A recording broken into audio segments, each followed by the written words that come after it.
厳選クラシックチャンネルへようこそ。クラシック音楽好きのなこです。今日は美しい響きで多くのファンを魅了し続けるコンサートホール、サントリーホールの響きの秘密に迫ります。サントリーホールを設計された音響設計家豊田康久さんに直接お話を聞いてきました。豊田さんがこれまで音響設計を手掛けたコンサートホールは、日本国内ではサントリーホール、ミューザ川崎シンフォニーホール、札幌コンサートホールキタラ、京都コンサートホール、海外ではロサンゼルスのウォルト・ディズニーコンサートホール、ハンブルクのエルプフィルハーモニー、そしてパリ管弦楽団の本拠地フィルハーモニー・ド・パリなど多数です。今日は日本が世界に誇る音響の魔術師豊田さんに、コンサートホールの良し悪しとは何か、良い響きとは何か、そしてサントリーホールをもっと楽しむための視点についてお話を聞いてきました。クラシック好きには絶対に聞いてほしい興味深い内容だったので、ぜひ最後までご覧ください。豊田さん、今日はよろしくお願いします。よろしくお願いします。早速ですけど、今日は音響設計家というお仕事をされている豊田さんに、これは諸女作になるんですか、サントリーホール。こういう大型の、しかも東京で、ど真ん中ですね。そういう意味ではクラシック専用のコンサートホールとしては初めてです。でその前にも、いくつかプロジェクトがありましたけども、例えば専用コンサートホールじゃなくて多目的ホールだとか、それから、よく地方の公共ホールって言いますけど、市民会館とか文化会館とか、そういうところはいくつか経験して、それからサントリーホールでしたね。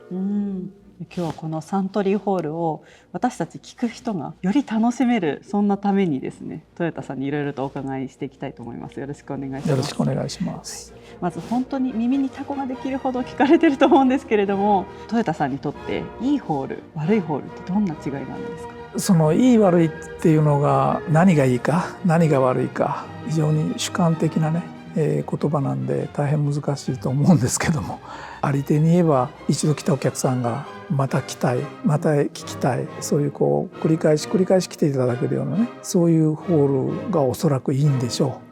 う。で悪いホールはそうでないんでしょう。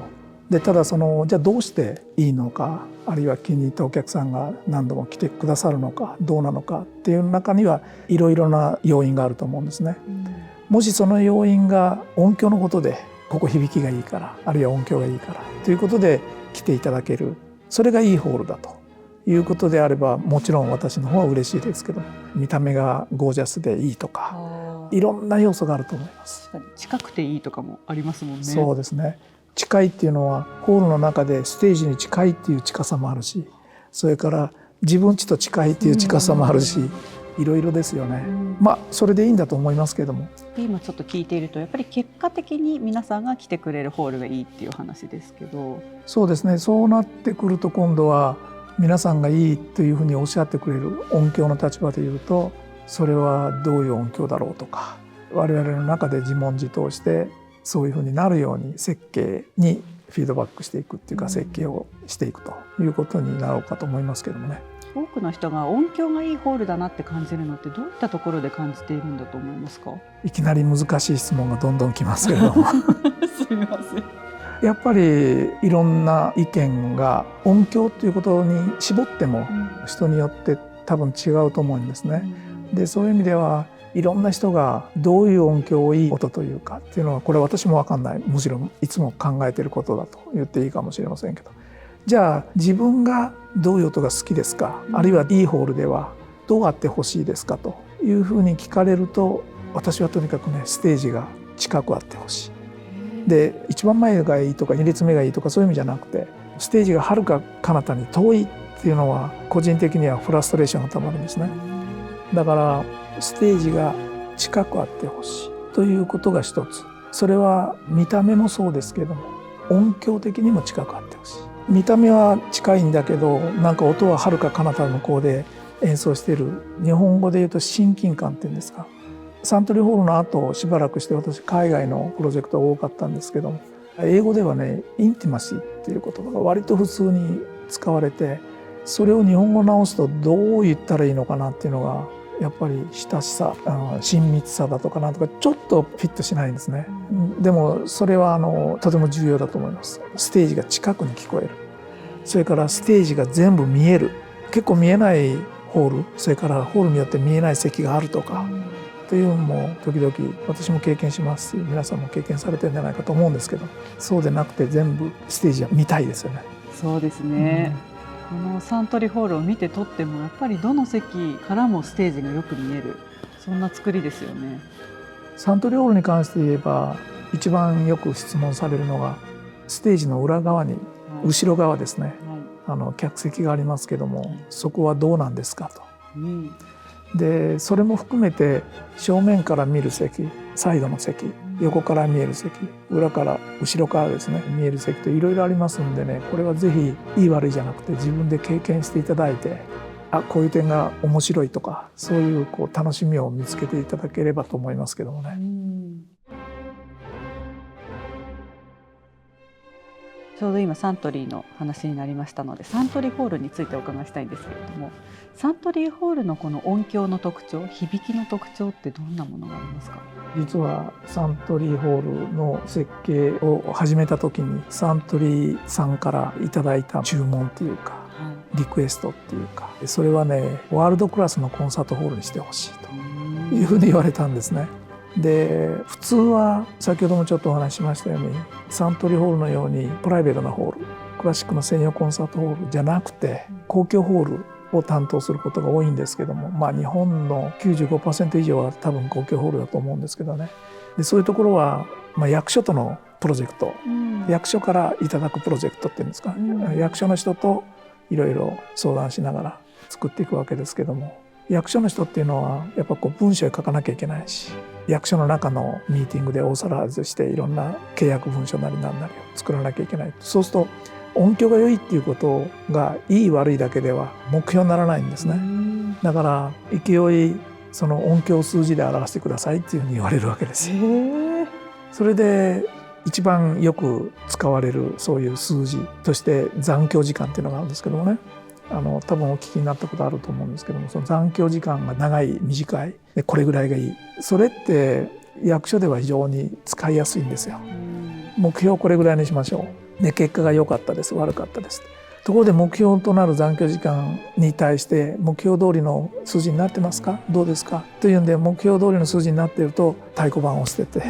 でこれで万事 OK で、残響時間だけで音響性能を全部説明できればいいんですけども、残響時間というのはほんの一部分というか、それだけでは説明できないんですね。それでなぜそれだけじゃ説明できないのかっていうのをいろいろお話ししてたんですよ。理由をね説明してサントリーさんに。そしたらこれは私どももラッキーだったと思うんですけど、サントリーさんが言われたのは、それはウイスキーのアルコールの度数みたいなもんですねって言われたんですね。でそれは私はもう初めて、もう本当に我々にとっては目から鱗で、なるほどそういう言い方があるのかと。だからウイスキーのアルコールの度数 43% とか40その前後ぐらいがウイスキーなわけですね。ところが多分サントリーさんもウイスキーの度数っていうのはちゃんと測られるだろうし、これぐらいがいいんだろうなとか、ウイスキーと呼ばれるからにはこれぐらいになるよというふうにウイスキーを作る段階でね、アルコールの度数をチェックされるんだと思うんですけども、まさに我々も実は設計の時に残響時間というのを使うんですね。でもサントリーさんが言われるように、新しいウイスキーができました、これはとってもいいウイスキーです、でアルコールは 43% ですって言われても誰もそれでいいっていうわけにはいかないでしょっていうのはもうね、みんな分かっていただくんです。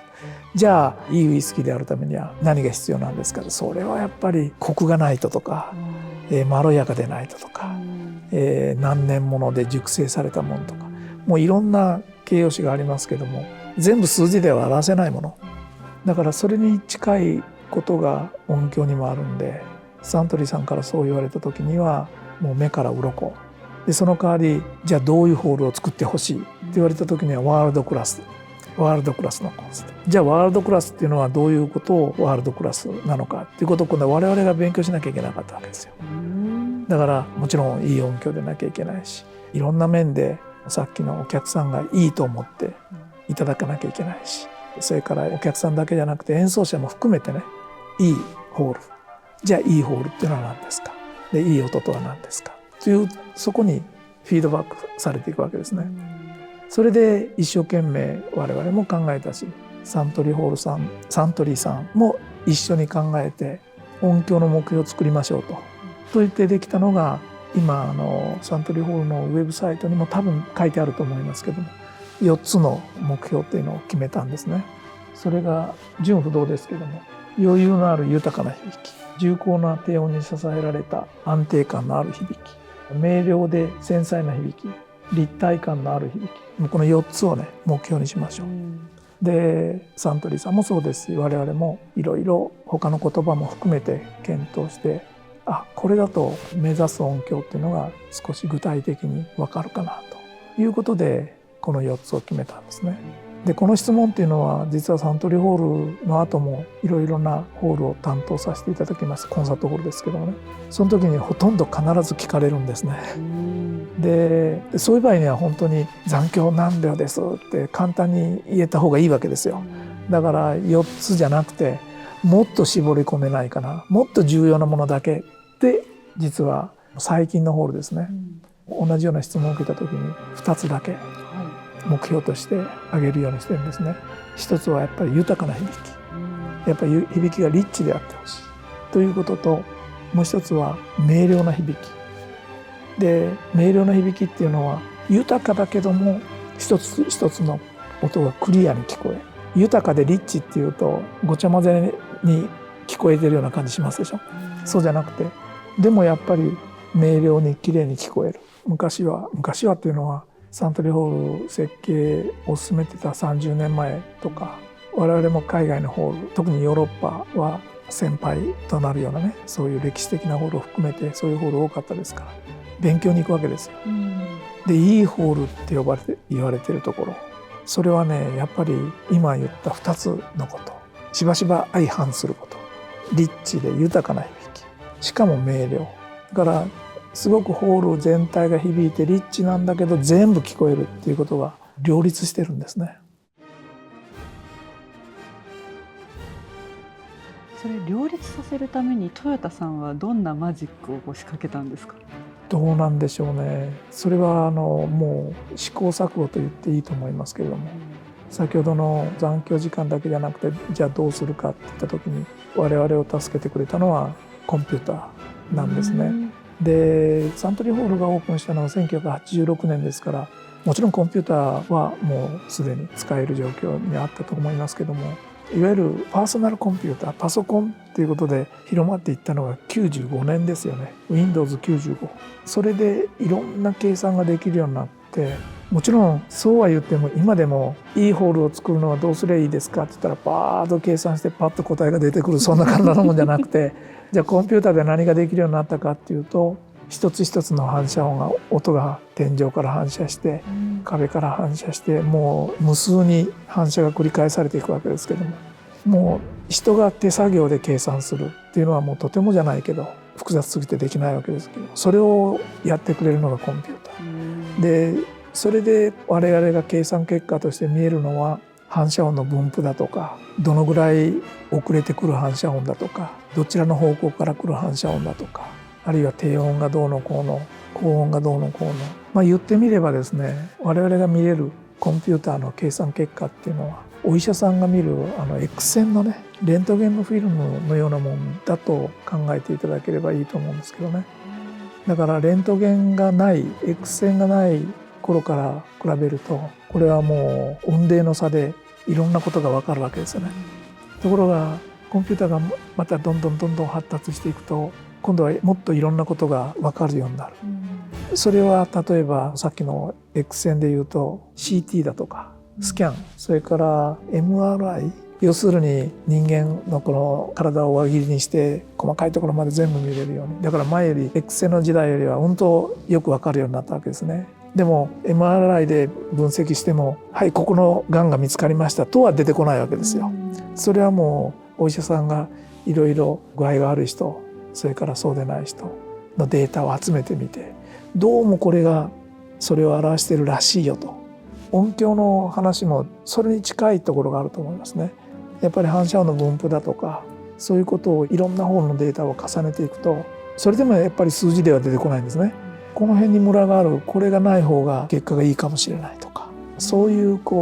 地道な作業の繰り返しで、それでもやっぱりどういう音響の状態がいいんですかって言ったら、できるだけ差が少ないようにとか、ムラがあったらムラがないようにとか。だからそれはやっぱり数字で80点ですとか60点ですとか簡単に表せるもんじゃなくて、結構複雑な計算結果が出てくるんですけど、今度はそれをどういうふうに読み取るかっていうのは我々設計者にかかってるのかなと。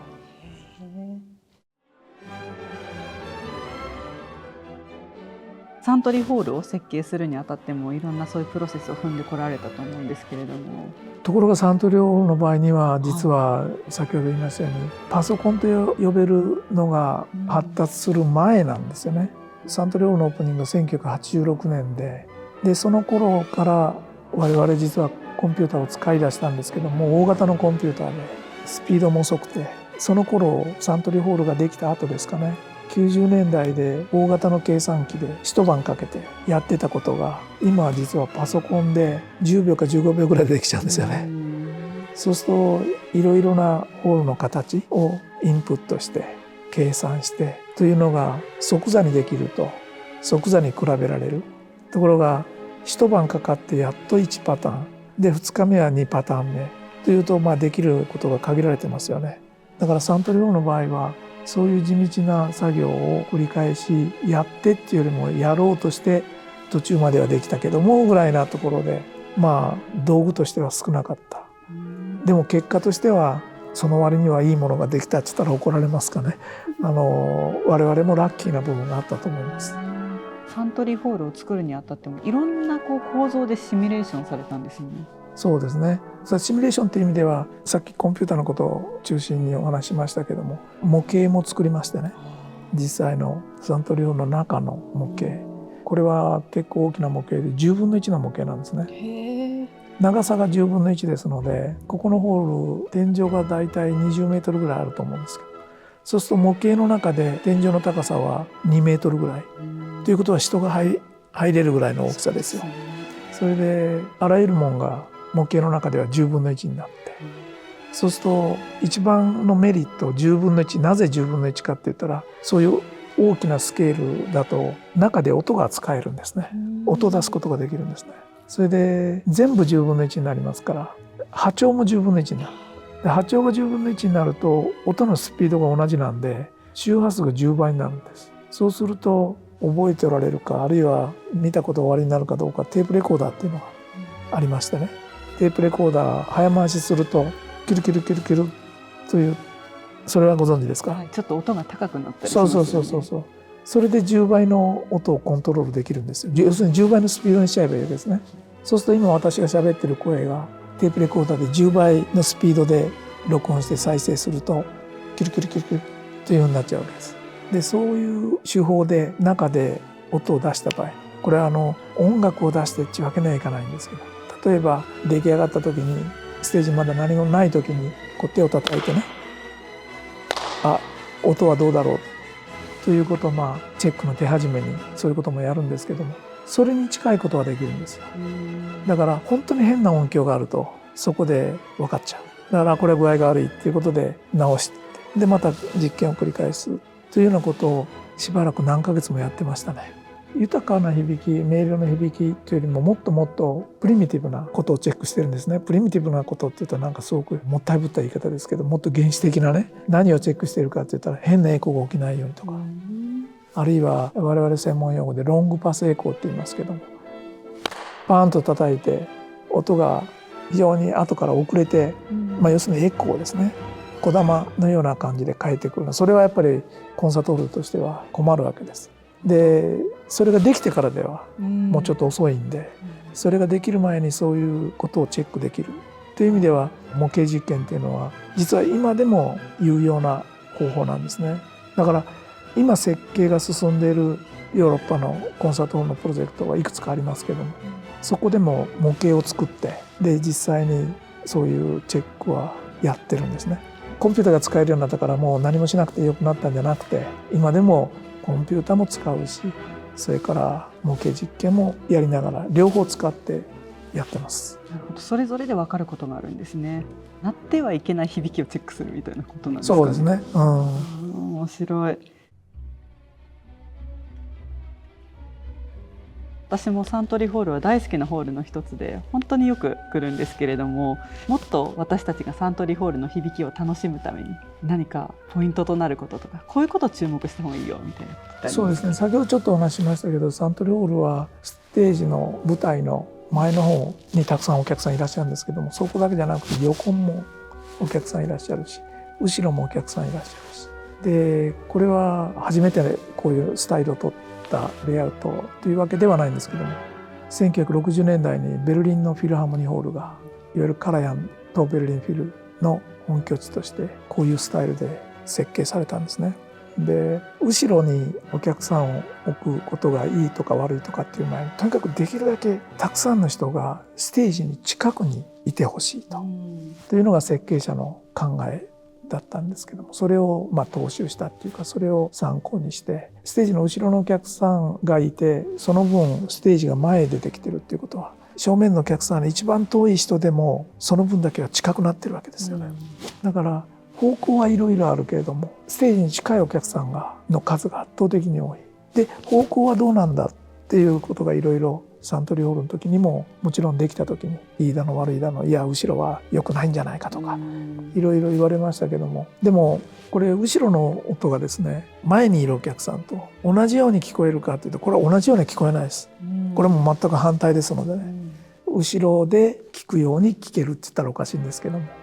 例えば合唱団がいる場合、合唱団の人たちはオーケストラのとお客さんとは真反対に聞いてるわけですね。でもそれはいいかどうかの問題ではなくて、全然違う。でこれはこれで面白い。だから合唱を経験された方とか、あるいはオーケストラの方で、弦楽器の後ろの方とか、あるいは打楽器の方だとか、管楽器もそうですね、ステージの後ろの方に位置して演奏している人は、このステージの周りのお客さんの席で聞くと、自分がよく聞いてるのはこのバランスだというふうに言われるんですね。だから必ずしも前と後ろっていうのはいい悪いじゃなくて、これは違う。それからサイドの席にしてもそうですね。でオーケストラはそういう意味でこう眺めてみると、実はみんな前向きのお客さんの方を向いてるわけじゃなくて、コンサートマスターとか横向いてますでしょ。それからコンサートマスターと反対側の弦の人たちっていうのはそのまた反対の方向を向いてるし、指揮者なんかは後ろ向いてるし、だからそういう意味では多様性っていうか、音楽聴くのは正面に座ってっていう、常識だけにとらわれないで、いろんなところで聞いてみたらどうなのか。もちろんその上でね、やっぱり自分は正面がいいったら正面の切符をチケットをお買いになればいいし、いやいや後ろも面白いよと、何せこれだけオーケストラに近いからねと。だからオーケストラに近いし、例えば後ろの席のお客さんっていうのは指揮者がどんな顔して演奏してるかっていうのも楽しめるわけですね。実際このホールの設計を始める時には、これは当時の佐治社長の友人でヘルベルト・フォン・カラヤンのねサジェスチョンによって、こういうレイアウトを考えてみられたらどうですかということで、この設計が進んで、でこういうホールが実現したということもあるんですけども、実はカラヤンベルリンフィル、カラヤンが初めて来た時に、このステージの後ろの席で一番前の人たち、このチケットの値段が一番高かったんですよ。ここが一番高くて、で正面の S 席よりも高い席で、ここが一番に売り切れたっていうように聞いてますけど、聞くだけじゃなくて見ることも含めれば、そういう意味ではサントリーホールのこの客席のレイアウトっていうのは、いろんな多様性っていうか、いろんなスタイル、いろんな方向、いろんなところで聞いていただける多様性を提供できてる。だからそれを積極的に楽しんでいただいたらいいんじゃないかなと思いますけどもね。なんかこう席とか、ホールによってもそうですけど、数直線上にいい悪いっていうものにきれいに並ぶ感じではなくて、それぞれが本当に違った魅力があるからこそ、コンサートによっての席の値段とか価値がきっと変わってくるのかもしれない。そうですね。席の値段はこれは我々が決めてることじゃなくて、ホールが決めてることでもなくて、そこの主催者っていうかの方で、やっぱりこの辺はいい席だよなと思われるところ、でもサイドの方に行っても近くてこれはいいんじゃないかなと主催者が思われれば、きっとそこの席は高く売られてると思います。先ほどのようにカラヤンが来る時はきっとと正面で顔を見たいお客さんいるに違いないということで前の席が高かった。それからピアノの演奏のことを言いますと、ピアニストはステージに向かって右側、これ上手って言いますけどね、ピアニストは上手に向かって座ってるわけですよ。だからピアニストの顔が見たいと思われる方はそちらにお座りになるといいし、いやいやそうじゃなくてやっぱり指を見たいのよ、顔なんてどうでもいいと言われる場合はピアニストの後ろの方に座られればいいし、そういう多様性を提供できてる、そういう意味では興味あるレイアウトだなと思います。確かに私はピアニストの時絶対指派なので必ず下手側に座ってます。私は両方みたいですけど、でもピアノ自分で弾くわけじゃないんで、やっぱり表情が気になるかな。そうなんですね。こう人が何を見たいのか何聞きたいのかによっても選べるっていうのもまた魅力の一つですね。そうですね。もしそういうコンセプトっていうか考え方、いろんな方向の席を提供する、用意するということが、これが実際ホールをオープンしてうまくいかなかったら、多分その後のホールにも影響を与えると思うんですよね。やっぱりこれはこういうレイアウトはどうなんだということがいろいろ検討されるだろうし、でも実際にはサントリーホールの後で設計されて建設されたホールっていうのはこのレイアウトが多いんですね。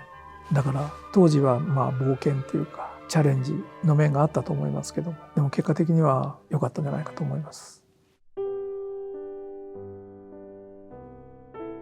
最後にサントリーホールでこの演奏が聴けたらいいなとか、こういう演奏はサントリーホールの響きに合うなって思われるものとかがあったら教えていただきたいんですけど。これは一般的な言い方では私はちょっと言っていいのかどうかでよく分かんないんで、個人的に、個人的な趣味とか個人的に思うことも含めてっていうことで、やはりその響きだとか音色だとか、要するに音響のことですね。私は音響設計の立場なんで、その音響にこだわってそういういい音響を聴く、そういう意味ではそういう音響が影響する曲ってどんな曲といった時に、私はやはり色彩的な曲っていうんですよ。もうありていに言ってしまえば、それから誤解を恐れずに言えばフランスもんだとか、それからロシアもんだとか、そういったのが私は聞きたいですね。でと言いますのは、もちろんドイツものベートーベンだとか、それももちろんいい音響がいいし、いい音響で聴けたらと思うし、サントリーホールで聴けたらと思うんですけども、一方で精神性を求めるようなこの演奏ってのありますよね。例えばドイツものでベートーベンとかということになると、これはもう個人的になって申し上げたのはそういうことなんですけども、例えばフルトベンダー、そういう精神的にね、パッションというかすごく中身が詰まった、なんて言ってるのかよく分かんないんですけど、そういった音楽、実は私は高校生の頃、大学生の頃からもずっとフルトベングラー好きで、でも考えてみたら当然のことですけど生演奏聞いたことないんですよね。ということはホールの演奏、フルトベングラーのホールの演奏っていうのはほとんどの人が聞いたことないわけですよ。でも好きでないか。でそれってほとんどレコードあるいは CD 録音されたものからですよね。ということはフルトベングラーの良さっていうのは、良さっていうかその演奏っていうのは、そういう録音されたものを通じてでも十分伝わってくる、